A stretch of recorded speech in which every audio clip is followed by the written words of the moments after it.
Hi guys, welcome back to the weird side of YouTube. I'm your host, author DC Knipe, and this is The Reading Storm. And today we're finally continuing our Let's Read of Alice's Adventures in Wonderland. Now I'm going to try and get through a few chapters today. We are starting today on the Mock Turtle story, which is chapter 11. So let's get weird.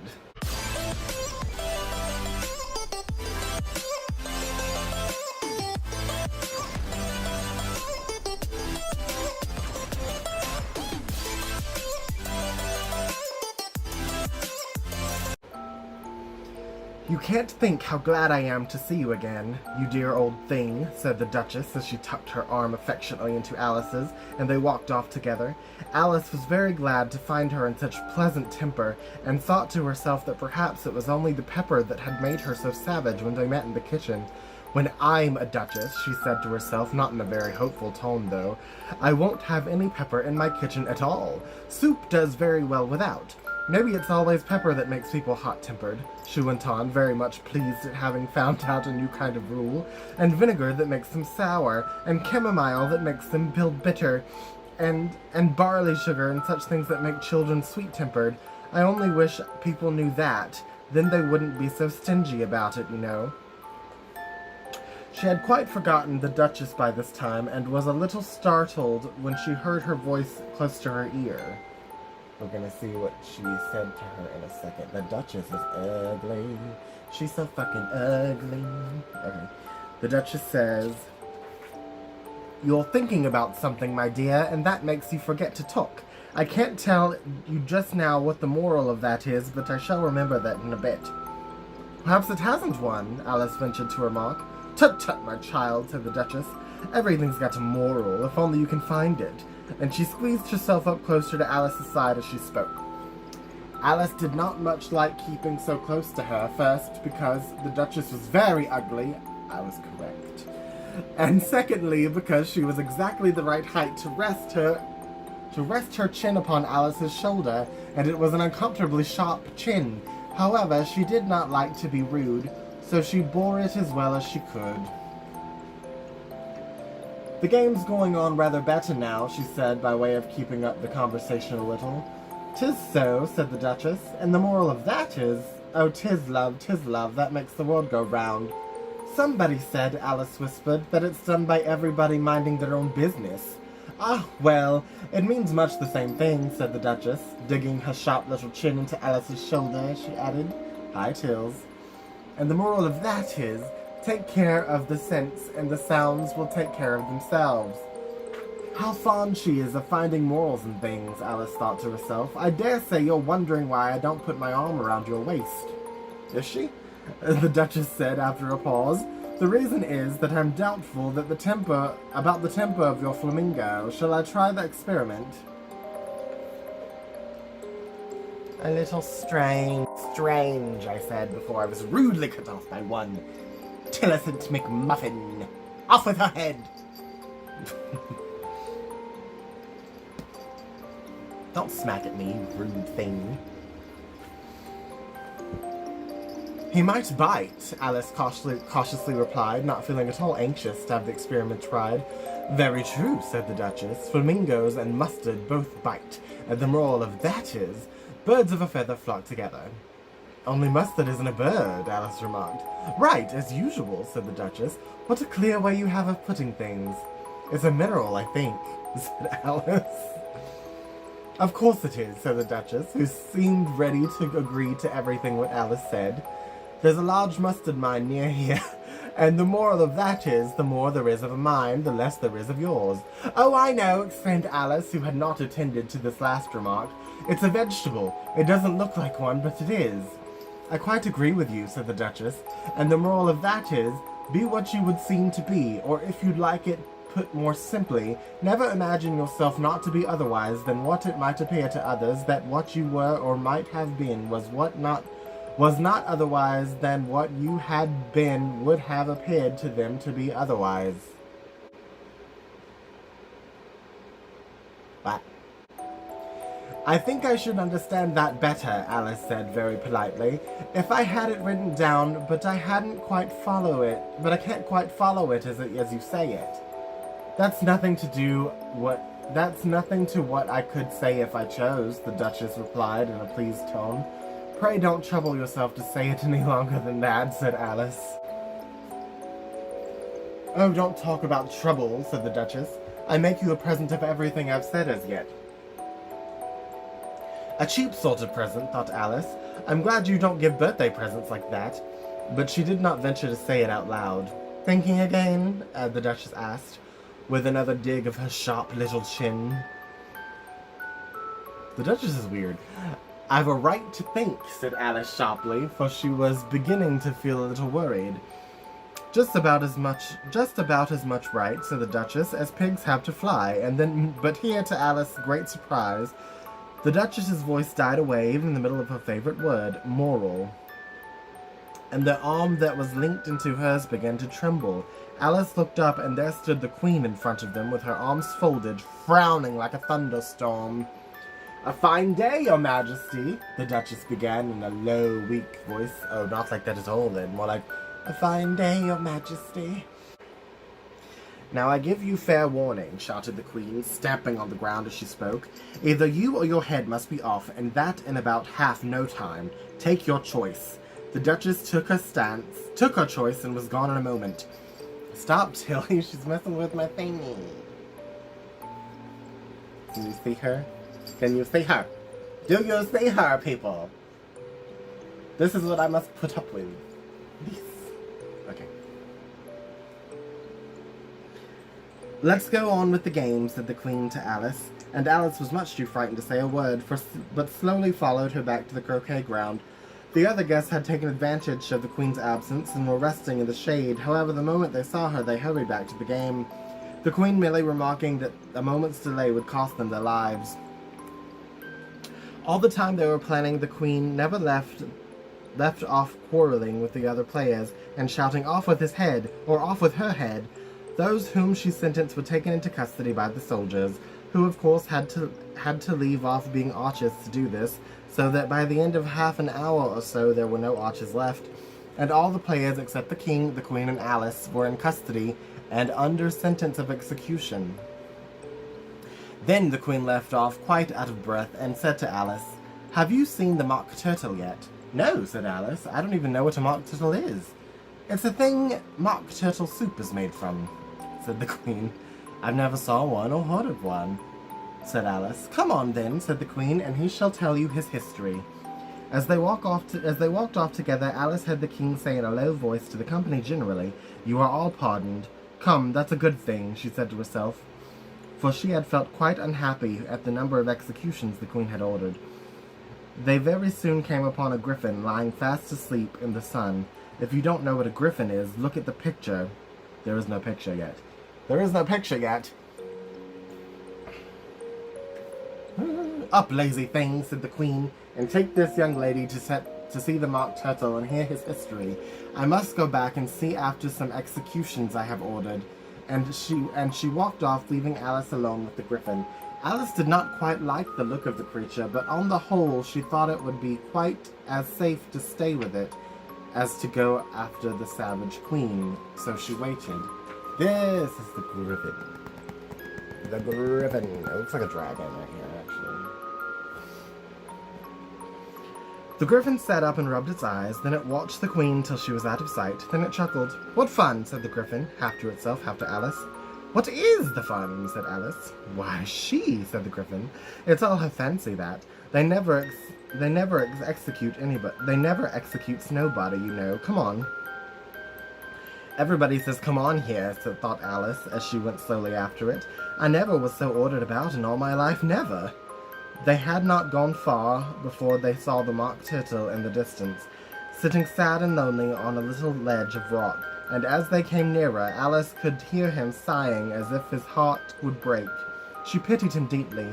"What is his sorrow?" she asked the griffin, and the griffin answered, very nearly in the same words as before, "It's all his fancy, that. He hasn't got no sorrow, you know. Come on." So they went up to the Mock Turtle, who looked at them with large eyes full of tears but said nothing. "This here young lady," said the Griffin, "she wants for to know your history, she do." "I'll tell it her," said the Mock Turtle in a deep, hollow tone. "Sit down, both of you, and don't speak a word till I've finished." So they sat down, and nobody spoke for some minutes. Alice thought to herself, "I don't see how he can ever finish if he doesn't begin," but she waited patiently. "Once," said the Mock Turtle at last, with a deep sigh, "I was a real turtle." These words were followed by a very long silence, broken only by an occasional exclamation of from the Griffin, and the constant heavy sobbing of the Mock Turtle. Alice was very nearly getting up and saying, "Thank you, sir, for your interesting story," but she could not help thinking there must be more to come, so she sat still and said nothing. "When we were little," the Mock Turtle went on at last, more calmly, though still sobbing a little now and then, "we went to school in the sea. The master was an old turtle. We used to call him Tortoise." Tortoise? "Why did you call him Tortoise if he wasn't one?" Alice asked. "We called him Tortoise because he taught us." Tortoise. Tortoise. Tortoise. Alice said, "We call him Tortoise because he taught us," said the Mock Turtle angrily. "Really, you are very dull." "You ought to be ashamed of yourself for asking such a simple question," asked the Griffin, and then they both sat silent and looked at poor Alice, who felt ready to sink into the earth. At last the Griffin said to the Mock Turtle, "Drive on, old fellow, don't be all day about it," and he went on these words. "Yes, we went to school in the sea, though you mayn't believe it." Let's look at the photograph. The Mock Turtle and the Griffin and Alice, enjoying a story like you are right now. "I never said I didn't," interrupted Alice. "You did," said the Mock Turtle. "Hold your tongue," added the Griffin before Alice could speak again. The Mock Turtle went on. We had the best of educations. In fact, we went to school every day." "I've been to a day school too," said Alice. "You needn't be so proud as all that." "With extras?" asked the Mock Turtle a little anxiously. "Yes," said Alice. "I guess that's like electives." "We learned French and music." "And washing?" said the Mock Turtle. "Certainly not," said Alice indignantly. "Ah, then yours wasn't really a good school," said the Mock Turtle in a tone of great relief. "Now at ours, they had at the end of the bill, French, music, and washing. Extra." "You wouldn't have wanted it much," said Alice, living at the bottom of the sea. "I couldn't afford to learn it," said the Mock Turtle with a sigh. "I only took the regular course." "And what was that?" inquired Alice. "Reeling and writhing, of course, to begin with," the Mock Turtle replied, "and then the different branches of arithmetic, ambition, distraction, uglification, and derision." "I've never heard of uglification," Alice ventured to say. "What is it?" The Griffin lifted up both its paws in surprise. "What? Never heard of uglifying?" it exclaimed. "You know what to beautify is, I suppose." "Well, yes," said Alice doubtfully. "I mean, it means to make anything prettier." "Well then," the Griffin went on, "if you don't know what to uglify is, you are a simpleton." Alice did not feel encouraged to ask any more questions about it, so she turned to the Mock Turtle and said, "What else had you to learn?" "Well, there was mystery," the Mock Turtle replied, counting off the subjects in his flappus. "Mystery, ancient and modern, with seaography. Then drawling. The drawling master was an old conger eel that used to come once a week. He taught us drawling, stretching, and fainting, and coils." "And what was that like?" said Alice. "Well, I can't show it you myself," the Mock Turtle said. "I'm too stiff, and the Griffin never learnt it." "Hadn't time," had said the Griffin. "I went to the classics master, though. He was an old crab, he was." I never went to him, the Mock Turtle said with a sigh. "He taught laughing and grief, they used to say." So he did," said the Griffin, sighing in his turn, and both creatures hid their faces in their paws. "And how many hours a day did you do lessons?" said Alice, in a hurry to change the subject. 10 hours the first day," said the Mock Turtle, 9 the next, and so on. "What a curious plan!" exclaimed Alice. "That's the reason they're called lessons," the Griffin remarked, "because they lessened from day to day." This was quite a new idea to Alice, and she thought it over a little before she made her next remark. "Then the 11th day must have been a holiday." "Of course it was," said the Mock Turtle. "And how did you manage on the 12th?" Alice went on eagerly. That's enough about lessons, said the Griffin. The Griffin interrupted in a very decided tone. Tell us something about the games now.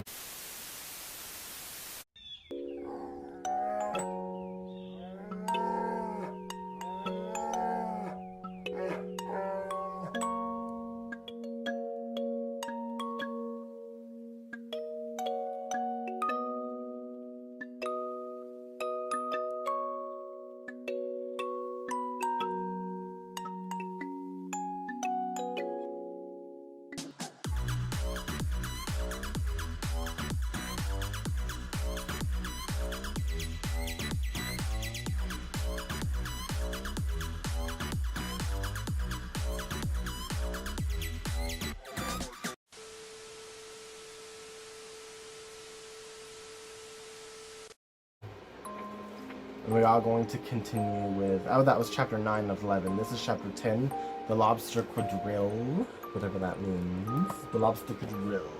Let us continue. The Mock Turtle sighed deeply and drew the back of one flapper across his eyes. He looked at Alice and tried to speak, but for a moment or two sobs choked his voice. Same as if he had a bone in his throat, said the Griffin. And it set to work shaking him and punching him in the back. At last the Mock Turtle covered his voice, and with tears running down his cheeks he went on again. You may not have lived much under the sea. I haven't, said Alice. And perhaps you were never even introduced to a lobster. Alice began to say, I once tasted, but checked herself hastily and said, no, never. So you can have no idea what a delightful thing a lobster quadrille is. No, indeed, said Alice. What sort of dance is it? Why, said the Griffin. You first form into a line along the seashore. 2 lines, cried the Mock Turtle. Seals, turtles, salmon, and so on. Then when you've cleared up all the jellyfish out of the way, that generally takes some time, interrupted the Griffin. You advance twice, each with a lobster as a partner, cried the Griffin.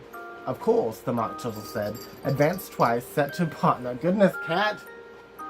Advance twice, set to partners. Change lobsters and retire in the same order, continued the Griffin. Then you know, the Mock Turtle went on, you throw the lobsters, shouted the Griffin with a bound into the air. As far out to sea as you can. Swim after them, screamed the Griffin. Turn a somersault in the sea, cried the Mock Turtle, capturing wildly about. Stop, Tilly. Change lobsters again, yelled the Griffin at the top of his voice. Back to land again, and that's all for the first figure, said the Mock Turtle, suddenly dropping his voice. And the 2 creatures who had been jumping about like mad things all this time sat down again very sadly and quietly and looked at Alice. It must be a very pretty dance, said Alice timidly. Would you like to see a little of it, said the Mock Turtle. Very much indeed, said Alice. Come, let's try the first figure, said the Mock Turtle to the Griffin. We can do without lobsters, you know. Which shall sing? Oh, you sing, said the Griffin. I've forgotten the words. There they are dancing for little Alice. So they began solemnly dancing around and round, and Alice, every now and then treading on her toes when they passed too close, and waving their forepaws to mark the time, while the Mock Turtle sang this very slowly and sadly. I shall sing it very sadly. Will you walk a little faster? Said a whiting to a snail. There's a porpoise close behind us, and he's treading on my tail. See how eagerly the lobsters and the turtles all advance. They are waiting on the shingle. Will you come and join the dance?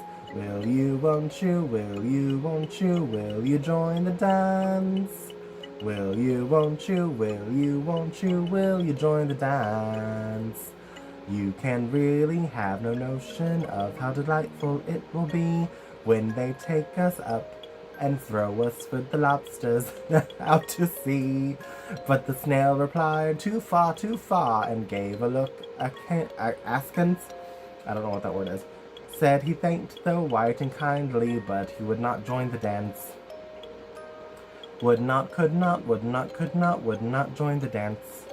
Would not, could not, would not, could not join the dance. What matters is how far we go, his scaly friend replied. There is another shore, you know, upon the other side. The further off from England, the nearer is to France.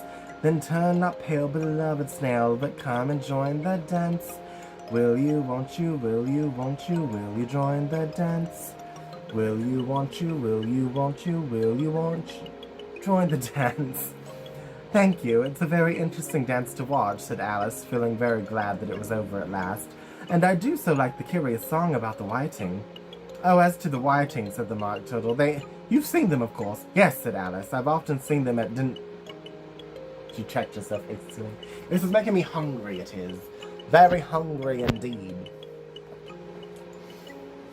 I don't know where Din may be, said the Mock Turtle, but if you've seen them so often, of course you know what they're like. I believe so, Alice replied thoughtfully. They have their tails in their mouths, and they're all they're all over crumbs.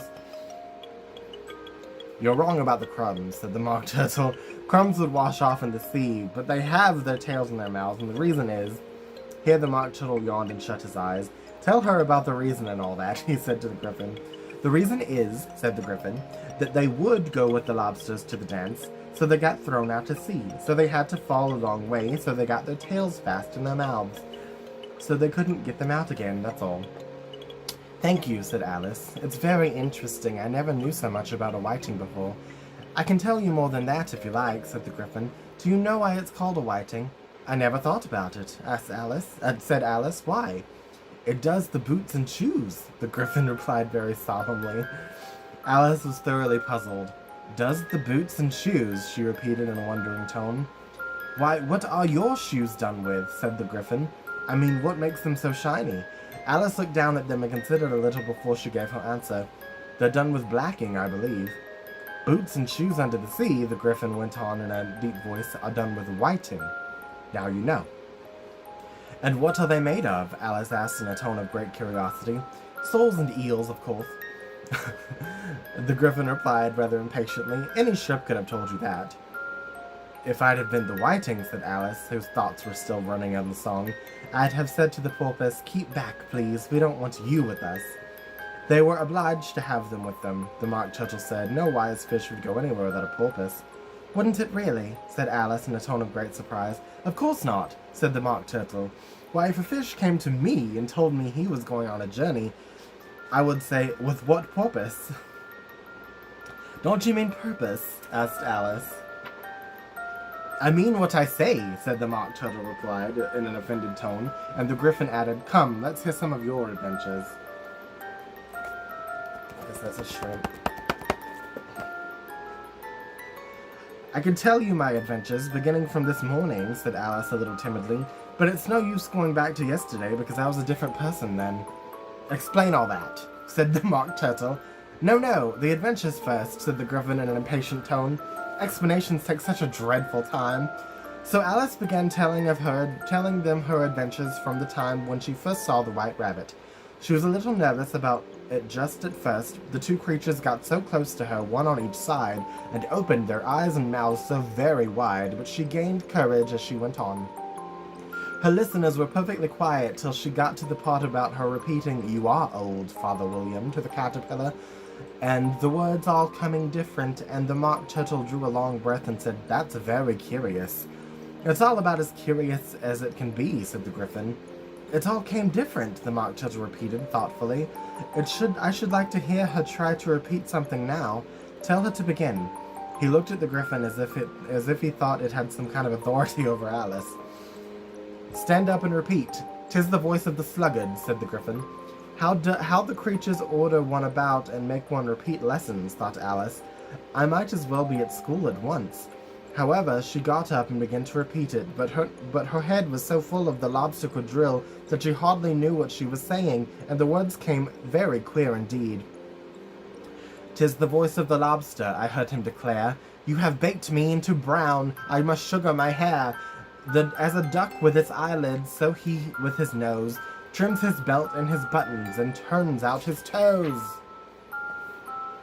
When the sands are all dry, he is gay as a lark, and will talk in contemptuous tones of the shark. But when the tide rises and sharks are around, his voice has a timid and tremulous sound." "That's different from what I used to say when I was a child," said the Griffin. Well, I never heard it before, said the Mock Turtle, but it sounds like common nonsense. Alice said nothing. She had sat down with her face in her hands, wondering if anything would ever happen in a natural way again. I should like to have it explained, said the Mock Turtle. She can't explain it, said the Gryphon hastily. Go on with the next verse. But what about his toes? The Mock Turtle persisted. How could he turn them out with his nose, you know? It's the first position in dancing, Alice said. But she was dreadfully puzzled by the whole thing and longed to change the subject. Go on with the next verse, the Gryphon repeated impatiently. It begins, I passed by his garden. Alice did not dare to disobey, though she felt sure it would all come out wrong, and so she went on in a trembling voice. I passed by his garden and marked with one eye how the owl and the panther were sharing a pie. The panther took pie crust and gravy and meat, while the owl had the dish at its share of the treat. When the pie was all finished, the owl, as a boon, was kindly permitted to pocket the spoon, while the panther received knife and fork with a growl, and concluded the banquet by, What is the use of repeating all that stuff? The Mock Turtle interrupted. If you don't explain it as you go on, it's by far the most confusing thing I ever heard. Yes, I think you'd better leave off, said the Gryphon, and Alice was only too glad to do so. Shall we try another figure of the lobster quadrille? The Gryphon went on. Or would you like the Mock Turtle to sing you a song? Oh, a song, please, if the Mock Turtle would be so kind, Alice replied, so eagerly that the Gryphon said, in a rather offended tone, no accounting for tastes. Sing her turtle soup, will you, old fellow? The Mock Turtle sighed deeply and began in a voice choked with sobs to sing this. Beautiful soup so rich and green, waiting in hot tureen, for who such dainties would not stoop? Soup for the evening, beautiful soup. Soup of the evening, beautiful soup. Beautiful soup. Beautiful soup. Soup of the evening. Beautiful, beautiful soup. Beautiful soup. Who cares for fish, game, or any other dish? Who would not give all else for 2p pennyworth of only beautiful soup? Pennyworth of only a beautiful soup. Beautiful soup, beautiful soup. Soup of the evening, beautiful soup. Beautiful soup. Chorus again, cried the Gryphon, and the Mock Turtle had just begun to repeat it when a cry of, The trial's beginning, was heard in the distance. Come on, cried the Gryphon, and taking Alice by the hand, hurried off, without wanting for the end of the song. What trial is it? Alice panted as she ran, but the Gryphon only answered, Come on, and ran the faster, while more and more faintly carried on the breeze that followed them the melancholy words, Soup of the evening, beautiful, beautiful soup. And next week we'll continue on with chapter 11, Who Stole the Tarts? I'm also doing Let's Reads, like ASMR Let's Reads where I whisper and it's a lot more relaxing. There's like atmosphere like this, but it's more relaxing atmosphere. This is like weird, eerie atmosphere because it's Alice in Wonderland, obviously. But I'm also doing Let's Plays. I'm doing a Kingdom Hearts Let's Play. I just finished Kingdom Hearts. I'm on Chain of Memories now. That's on Wednesdays. I'm doing Odin Sphere episodes on Thursdays. And I am doing Final Fantasy X on Fridays. And between that is just random videos like this and update videos. And I'm also doing Let's Try videos on Tuesdays, which is me playing random games I've never played before and sucking horribly. So if you think that would be funny, give me a follow, subscribe. I also have Twitch. I go live on there every day, or at least I try to. And links in the description for all my socials. And I love you guys, and I'll see you guys next time. Bye!